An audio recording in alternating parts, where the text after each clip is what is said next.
Bien, bonjour à toi. Bonjour. Comment vas-tu? Bah écoute, ça va très bien, je suis en bonne compagnie. Comme toujours, non seulement aux autres de la TISDES, c'est très bien organisé et très sympathique, et puis avec l'équipe TLH, quoi. Depuis notre précédente interview, est-ce que tu as eu de nouvelles publications? Alors, personnellement, j'ai eu la réédition de la Geste d'un Tisserand, qui était avant pseudo-auto-édité, on va dire. Donc, dans tout le site de Roboland était réédité aux éditions TLH. Et donc j'ai un roman dedans. Et puis, si je dis pas de bêtises, dans Fantastique Belle-Mère, j'ai une nouvelle et qui est due à sortir l'année dernière ou l'année d'avant, je ne sais plus. Voilà. Ton inspiration se déclenche comment? Oh là, mon inspiration se déclenche comment? Je pense que j'ai une partie de moi qui est dans le réel et une partie de moi qui est dans l'imaginaire en permanence. Donc elle se déclenche tout le temps en fait sur des choses que je vois et je rumine beaucoup sur les idées qui viennent, qui reviennent, qui se modifient, qui se transforment en fonction des opportunités, des aléas de la vie, des choses que je vois, que je lis, que voilà, les choses se modifient, se transforment, s'amalgament. Pour toi, qu'est-ce que l'imaginaire? L'imaginaire, c'est à la fois un échappatoire à la réalité, une réécriture de celle-ci, un moyen aussi de parler de la réalité des choses concrètes de la vie sous un angle plus décalé et plus distancié, qui permet du coup de faire des choses plus précises et plus percutantes. Et puis oui, c'est une façon de vivre sa vie aussi. Et l'imaginaire, ça t'apporte quoi dans ton quotidien? Ça m'apporte, c'est une source de vie. C'est la force du Jedi. C'est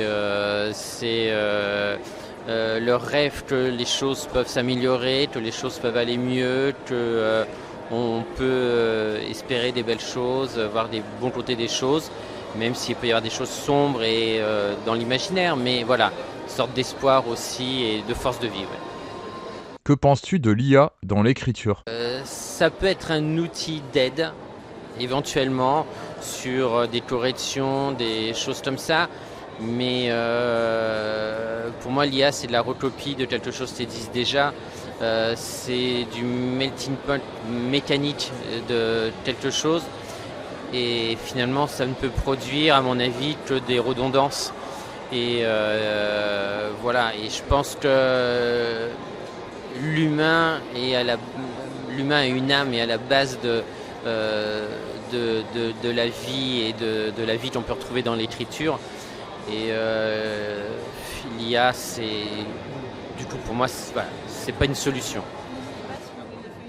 Qu'est-ce que tu penses de cette édition 2024 d'Auxerre Galactic Day? Eh ben écoute, une ambiance toujours une organisation parfaite, une ambiance sympathique, un changement de thème cette année sur le post-apocalyptique qui est bienvenu. Une répartition des stands qui a été faite autrement et qui à mon avis est plus judicieuse, en particulier pour nous qui sommes présentateurs de livres.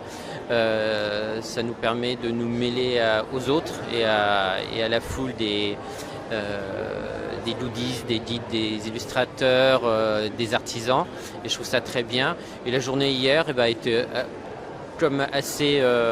il y a eu du monde, des gens qui étaient intéressés, avec lesquels on a pu discuter, et puis voilà, avec des échanges toujours passionnants. Quel message aurais-tu à dire aux personnes qui organisent l'AGD?